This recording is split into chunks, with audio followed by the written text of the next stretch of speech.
Nós estamos no IBGE de Fernandópolis, Instituto Brasileiro de Geografia e Estatística.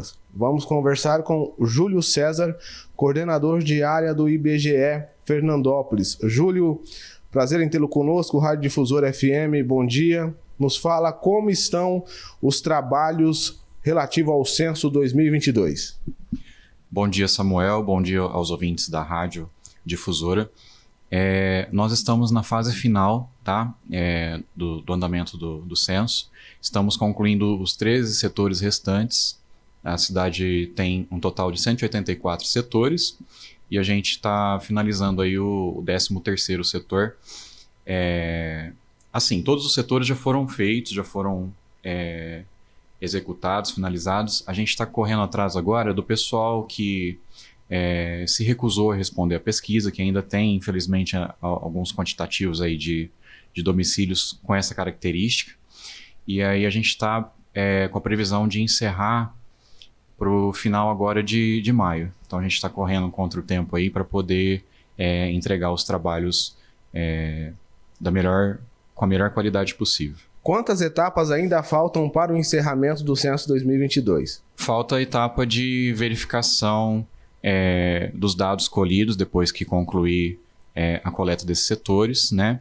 O que está previsto para ser executado até o final agora de maio, porque a gente precisa fazer as reuniões nos municípios, a gente chama de REPACs, que é Reunião de Planejamento e Acompanhamento do Censo, para poder apresentar os resultados. Então, uma etapa anterior à realização dessas reuniões, a gente faz uma análise no sistema dos dados colhidos e faz as devidas justificativas e relatórios para poder fechar o município. Por várias vezes houve a prorrogação do prazo do Censo 2022 para a sua finalização. A recusa é a grande causadora do não encerramento ou a conclusão do censo? A recusa, sem dúvida, é um dos fatores, tá? Mas não é o fator decisivo do adiamento.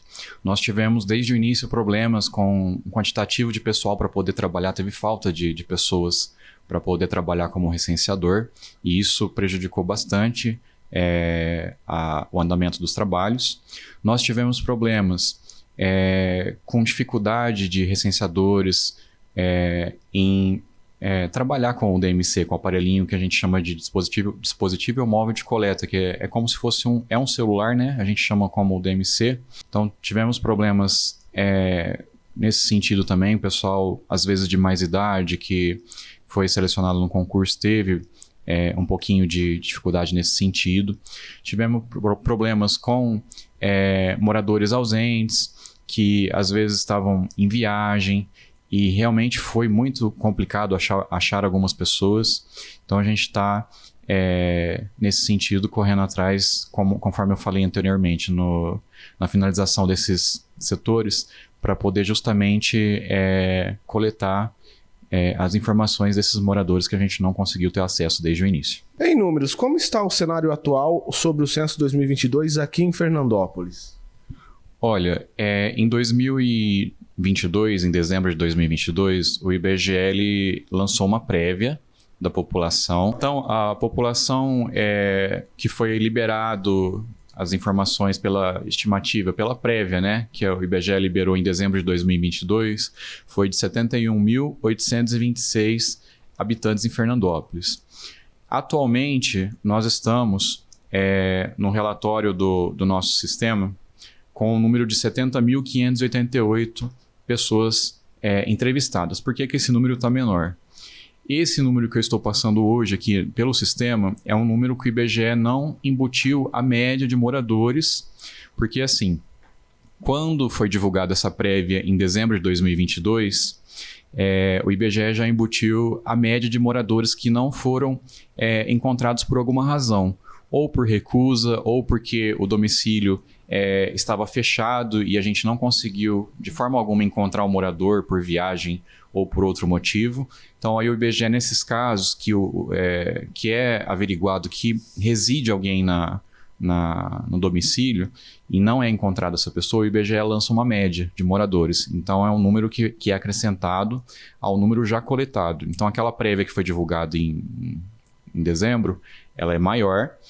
Esse número que eu estou passando hoje, ele não tem essa média embutida. Então, o que acontece?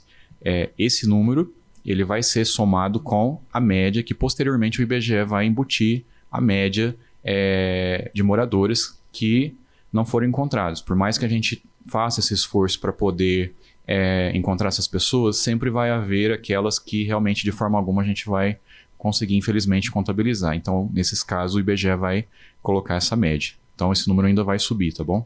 Como você avalia o trabalho que está sendo feito nesse momento com as equipes do IBGE quanto ao censo 2022? Olha, considerando todos os percalços que a gente teve desde o início, eu considero satisfatório o andamento dos trabalhos, principalmente pelo fato de nós estarmos com o quadro de pessoal bem reduzido, algumas pessoas desistiram, nós já tivemos que fazer o desligamento, a dispensa de todos os recenseadores. Estamos só com supervisores aqui, com alguns supervisores, né, porque outros já pediram desligamento também. Então, assim, considerando o quadro escasso de pessoal, estamos conseguindo fazer os trabalhos de verificação que precisamos fazer e dentro do cronograma que foi estabelecido, até o final de maio a gente pretende já entregar tanto as reuniões, né, as repacs que eu mencionei lá no início, quanto o fechamento dos municípios, no caso aqui de Fernandópolis, que é uma das 11 cidades que a gente cuida. Existe uma nova estimativa do encerramento dos trabalhos do censo 2022? Olha, estimativa oficial não, porque nós estamos correndo atrás dessas situações de poder reverter as recusas, de observar aqueles domicílios que foram registrados como vagos, se realmente são vagos. E é um problema que não está acontecendo somente aqui em Fernandópolis, está acontecendo a nível Brasil, né? Então, inclusive tem algumas pessoas aqui da minha equipe de Fernandópolis que está ajudando São José do Rio Preto, que é da nossa regional aqui, né? São Paulo tem diversas outras agências do estado que estão ajudando também, porque tem essas dificuldades para poder encontrar o pessoal. Então, assim, não existe uma data específica, mas nós estamos correndo contra o tempo, estamos tentando entregar da forma mais rápida possível para poder terminar, se possível, no final de maio. Isso, Fernandópolis, tá? Agora, os outros estados, os outros municípios do estado de São Paulo, a gente acredita que ainda possa se estender um pouco mais.